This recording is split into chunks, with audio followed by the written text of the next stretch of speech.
Bueno, antes que todo quiero agradecer al Congreso, a la Federación Colombiana de Obstetricia y Ginecología por la invitación realizada a su 32º Congreso Nacional de Obstetricia y Ginecología. En esta oportunidad vamos a hacer una revisión de dos métodos de imágenes que han tenido mucho crecimiento en esta población obstétrica en cuanto a la tomografía y resonancia magnética. Mi nombre es Isabel Serrano Montes, soy médica radióloga con un fellowship en resonancia magnética, docente de la Universidad Metropolitana y Universidad del Norte en el programa de posgrado de radiología e imágenes y laboro en CEDIUR, Centro de Imágenes Diagnóstica, Ultrasonográfica y Terapéutica de la ciudad de Barranquilla. No tengo ningún conflicto de interés. En cuanto a los objetivos de esta charla, antes que todo es aclarar en la práctica clínica obstétrica la seguridad de estos dos métodos de tomografía y por resonancia magnética cuando es necesario hacer estos estudios. Exponer muy bien sobre la dosis de radiación en lo que se expone al feto en las diferentes modalidades, sobre todo en la tomografía, y las consecuencias de estas exposiciones que pueden ocasionar en el feto. Y antes que todo, pues la utilización y los beneficios a realizar en diferentes exámenes apropiados de sensibilidad y especificidad de los diferentes métodos. Hablando un poco de radiación ionizantes, sí, ¿cuáles son, digamos, las alarmas de estas radiaciones? Que puede ocasionar la muerte celular, que puede ocasionar un daño sobre el ADN. Todo esto está relacionado mucho con la dosis de radiación. En términos generales, se ha establecido que no existe un riesgo a consecuencia de dosis de radiación ionizantes cuando se utiliza en menos de 100 miligrados. Estas son las unidades que se han categorizado últimamente con el Comité Interamericano de Protección Radiológica en cuanto a que los niveles de menos de 100 miligrados no tienen ningún daño ante el feto. Todos los riesgos están relacionados principalmente por la dosis absorbida, por la distribución del tiempo y por la edad gestacional. Hay que tener claro toda esta terminología. ¿Qué es exposición? Es el número de iones producidos por radiación gamma por kilogramo de peso. La unidad tradicional usada es el Roentgen y una unidad aceptada es el Coloboy por kilogramo de peso. ¿Qué es la dosis absorbida? Es la cantidad de energía depositada por kilogramo de tejido y la unidad tradicional es el rad. La unidad aceptada son los 1000 miligrados, o sea, un gray equivale a 100 rad. Y la dosis efectiva relativa es la cantidad de energía depositada por kilogramo de tejido normalizada para la eficacia biológica. La unidad tradicional es el red y la unidad aceptada es el sievert, o sea, 1000 sievert es igual a un sievert y un sievert a 1000 rad. Esto es muy claro tenerlo y eran las unidades utilizadas anteriormente, pero con el Comité Internacional de Radiación y Protección Radiológica, el más utilizado, como habíamos dicho, es el GRE. Las etapas en las que se ve afectados el feto están relacionadas con las dosis. Entonces, si hablamos en una etapa preimplantoria, dosis entre más de 100 hasta 500 pueden ocasionar daño. Igual que en la etapa organogénesis, entre la tercera y octava semana, en dosis de 200 miligrados. En las etapas tempranas, entre 9 y 25 semanas, entre 225 miligrados. Y etapa fetal tardía, entre 310 miligrados. Todo esto hay que tenerlo claro con este fin. Primero, dar información a la paciente, disminuir la ansiedad y ante todo otorgar un ambiente de calma y confianza, y esto es prácticamente responsabilidad de la radiología y de los centros de imágenes en los que cuando se enfrenta el paciente. Hay otra parte muy importante en lo que es radiación y contraste, pero sigamos hablando un poco más de radiación. Los efectos adversos sobre el feto, como habíamos dicho, está muy relacionada con la edad gestacional y la dosis absorbida. Entonces, en las 2 primeras semanas, lo que más puede ocasionar son abortos, entre la tercera y octava semana, anomalías esqueléticas, oculares, retraso de crecimiento, entre las 9 y 25 semanas, disminución del coeficiente intelectual, retraso mental y en los restantes riesgos oncológicos. Todo esto se ha dado por estudios epidemiológicos, por estudios en animales y también por toda esa población que fue expuesta a radiaciones, sobre todo en Japón, en la bomba de Hiroshima, donde se dieron muchos aportes en las consecuencias a seguir. Este es un resumen de una tabla donde vemos que con las diferentes dosis de efectos de radiación, en dosis de menos de 50 miligray a 100 miligray, miramos que en las diferentes edades estacionales no hubo ningún efecto. Solo hubo efecto cuando superaron los 100 miligray en las diferentes edades estacionales ya descritos anteriormente. La tomografía.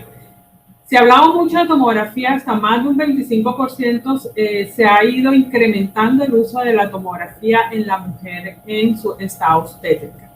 El gran avenimiento de los últimos tomógrafos de multidetector que han hecho que sea un estudio que dure menos tiempo de exposición al paciente, esto ha llevado a su mayor utilidad. Es baja, si es verdad, las dosis de radiaciones recibidas y sobre todo cuando quedan por fuera del territorio explorado de contacto del feto con la zona a explorar. Esto en resumen, por decir, estudios de tórax, de columna cervical, de cráneo y de extremidades tienen muy bajo efecto sobre el feto. Y abdominopélvica, aquí lo que hacemos es minimizar en posible la dosis fetal y nos llevamos a unos protocolos muy específicos cuando el paciente tiene que estar expuesto.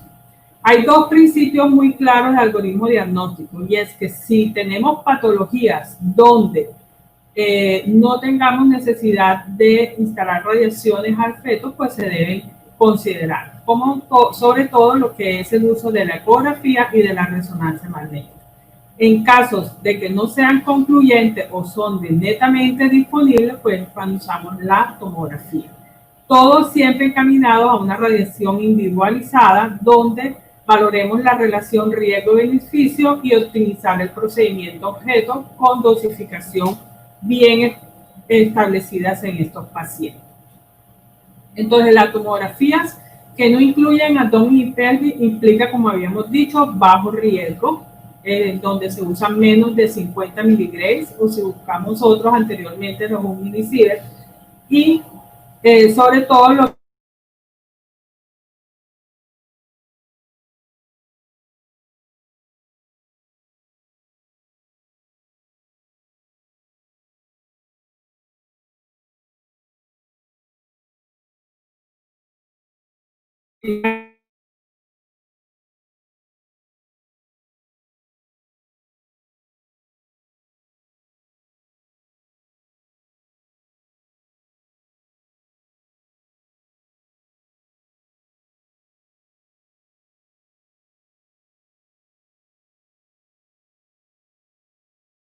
se hacen cálculos de radiación por cada órgano según los parámetros de kilovoltaje, de miliamperaje, de colimación, de número de serie, de PIS, de altura y de peso. Todo esto se tiene en cuenta, se meten en el equipo y da la dosis. Entonces, mira, haciendo por decir un resumen de esto, una tomografía de cabeza y cuello no llega a los 0.6 miligrays, uno de tórax o de angiografía 0.6 miligrays, de abdomen hasta 35 miligrays, de pelvis hasta 50 miligrays y pelvimetría de 10 miligrays. Cuando hacemos todo lo que es tórax, cabezas, extremidades, siempre ponemos blindaje al abdomen para disminuir también la radiación dispersa. Ahora, hablando de contraste, es otro aspecto a utilizar para mejorar los contrastes de los tejidos. Todos atraviesan la barrera placentaria, ¿ya? Digamos que en tomografía los contrastes no iodados son categorizados como la FDA como categoría B, o sea, con bajo riesgo de letalidad en el feto. Lo que más hay que controlar es la depresión de la función tiroidea fetal. Muy diferente al paramagnético. El paramagnético, el que más utilizamos, es el gadolínio, el cual para que no sea tóxico tiene que estar unido a un quelato. Pero este tiene la gran desventaja que como circula en el feto y no se sabe qué tiempo permanece en el líquido amniótico, su grado de toxicidad es mayor y sobre todo de depósitos en tejidos como la fibrosis sistémica en el feto o el depósito en el sistema nervioso central y también por su mayor solubilidad, también la excreción en la leche materna.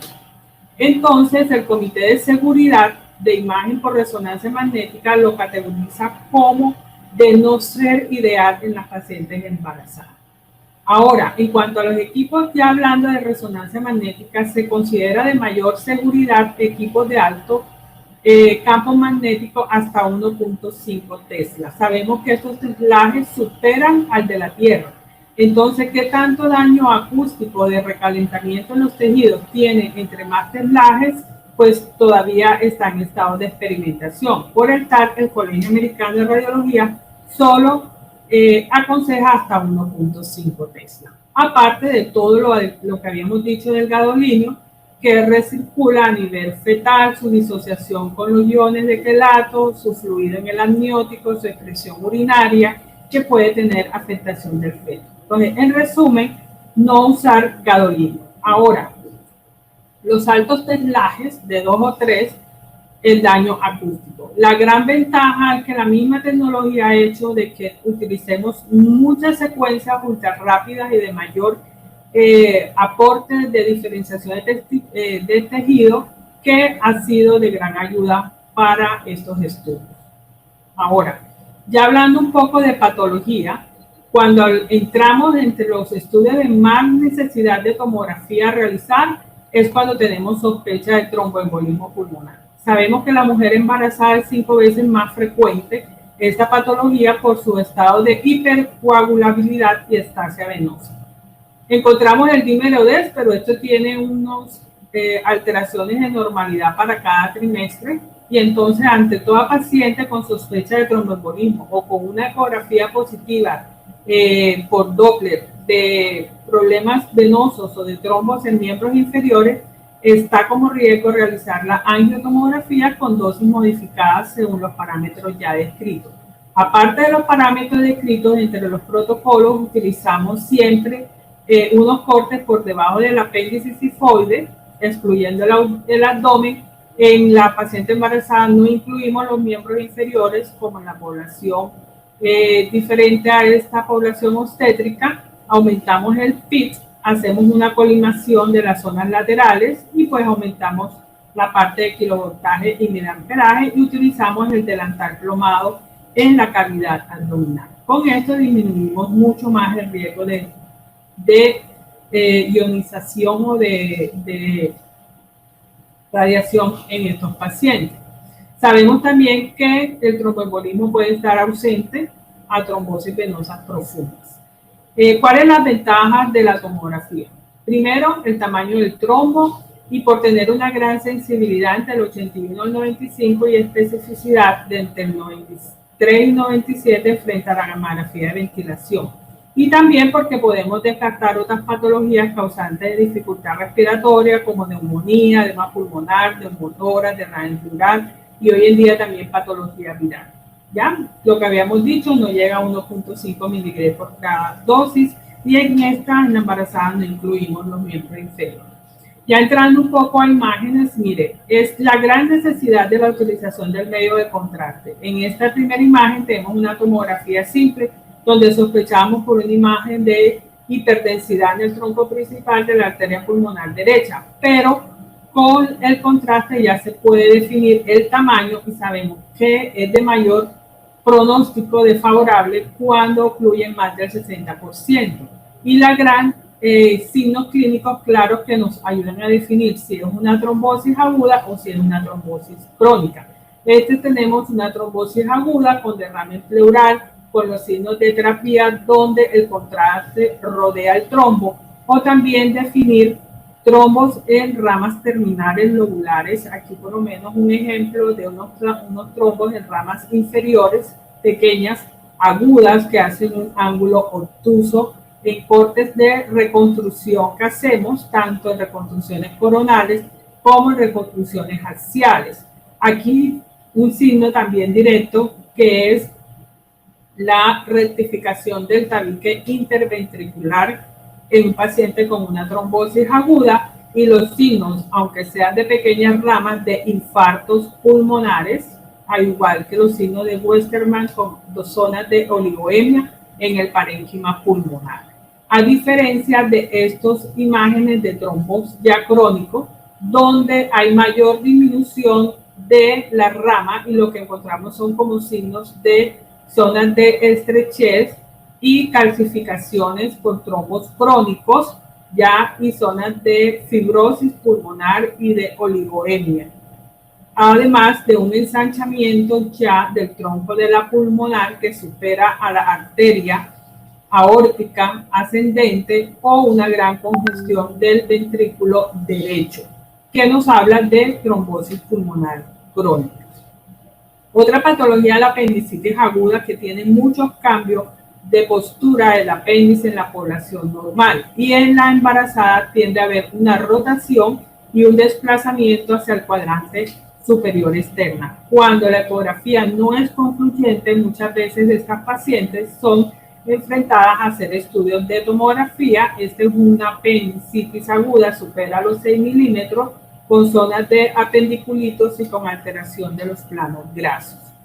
Igual que, como habíamos dicho, considerar no meter a los pacientes o someterlas a radiaciones, y la resonancia ha dado también gran aporte, sobre todo en la ubicación, ya sea en los cuadrantes inferiores, en los cuadrantes superiores, y su compromiso de los tejidos adyacentes. La urolitiasis es un dolor de origen no obstétrico, también causante, y aquí uno de los aportes es diferenciar entre hidronefrosis, ya sea obstructiva o no obstructiva, o obstructiva por el útero grávido. De los datos más importantes, el líquido perirenal y el aumento del tamaño, que nos habla de síndrome agudo. Cuando nos enfrentamos a tomografía, la gran diferencia de la tomografía no solo es delimitar el tamaño, sino la ubicación y determinar si son de oxalato, de ácido úrico o de cisteína y su ubicación. Aquí tenemos un ejemplo de un síndrome agudo con una ectasia pielocalicial, con un cálculo en unión vesicoureteral, y este es un cálculo intrarrenal superior. Aparte de eso, podemos determinar si son cálculos intrarrenales, proximales o distales, que según su ubicación, así su tratamiento. Las partes inflamatorias, como acá en una resonancia magnética de la pentaja, es la zona donde mayor hay inflamación con utilidad de secuencias de difusión, o la parte de obstrucción de uroresonancia, donde este era una podadura por un útero grávido, ya del riñón derecho, que es el que más frecuente se afecta por causas obstructivas por el útero grávido, donde su drenaje ureteral de ambos riñones era normal. El politraumatismo sabemos que puede ocasionar muerte materna y muerte fetal. Cuando una ecografía es negativa, no es necesario hacer tomografía. Solamente tomografía la consideramos el método ideal, digamos, por su menor tiempo de exposición al paciente y por la urgencia de definir ya sea la presencia de líquido libre intraperitoneal o la ruptura de víscera. Y la resonancia solamente cuando no son concluyentes. Ejemplo, un paciente con un traumatismo donde no era muy concluyente, pues aquí era prácticamente su dolor abdominal, tenía algo de líquido, pero más que todo era por un cuadro de una colitis con un engrosamiento de la mucosa, de las submucosas, pero no había unos aportes positivos de líquido libre en cavidad, y su patología era totalmente diferente. Aquí, por ejemplo, tenemos casos también de dolor agudo inespecífico, una pancreatitis o lesiones peripancreáticas hacia la cola pancreática, y podemos valorar también la vía biliar intra y extrahepática y todo su contexto en general. O pacientes con dolores pélvicos inespecíficos sin hallazgos positivos en los diferentes métodos, pero por resonancia se determina que estamos frente a una paciente con un tumor muscular de los músculos iliozoas, un sarcoma con una metástasis de la glándula suprarrenal. Entonces, pues aquí se dio un abordaje muy positivo en esta paciente, sin necesidad de radiación y con una apertura bien de campo amplio de la resonancia magnética. No olvidar también el aporte que ha tenido la resonancia como un consejero genético, no desplazando a la ecografía, sino como complementario a la ecografía, y el sistema nervioso ha tenido mucho crecimiento y fue de los primeros que se iniciaron, no solamente para valorar mucho todo lo que es la migración neuronal la membrana, la matriz germinal, la sulcación y ahora el avance en la biometría. No es de reemplazo, sino un aporte secundario a esto. Igual que las implantaciones anómalas de placenta, donde se vuelve pues una sumación teniendo cada vez más signos, que con las últimas secuencias ya descritas nos ha sido más fácil valorar la extensión de las bandas, las lesiones exofíticas, los abultamientos, la pérdida miometrial y aquí con la difusión todo el aporte vascular de esos vasos retroplacentarios y de los lagos con los diferentes cortes tanto axiales, coronales y sagittales. Entonces, como conclusión, ¿qué decimos? Que la mayoría de los exámenes diagnósticos que ponen al feto a radiación ionizante la aportan dosis menores de 100 miligramos que han demostrado ser dañinas y de gran seguridad a esta población. Valores de más de 100 miligramos sugieren riesgo de malformación, eso está descrito y está estudiado. La Comisión Internacional de Protección Radiológica, con el principio de optimización, la dosis mínima de dosis predeterminada y con niveles de referencia de seguridad deben ser dadas para el paciente. El ultrasonido y la resonancia magnética con campos de 1.5 o de menos deben ser de los más seguros o es de los más seguros en esta población. Los medios de contraste todos cruzan la placenta y podrían producir efectos en glándula tiroides, los contrastes de tomografía. Y el gadolino, la fibrosis sistémica y el depósito en sistema nervioso. Antes de efectuar un estudio, siempre se debe valorar el riesgo-beneficio y no se debe exponer de manera no justificada a esta población. Siempre hay que informar a la madre los niveles utilizados y de la cantidad de radiación a que es emitida en cada estudio. Siempre usar protección abdominopélvica y dar mucha seguridad y calma, y sabemos que según la Comisión Internacional de las Normas de Protección Radiológica, todo el departamento y radiología e imágenes es gran parte de la responsable y comunicación y hacer equipo con todo el personal de ginecobstetricia. Muchas gracias.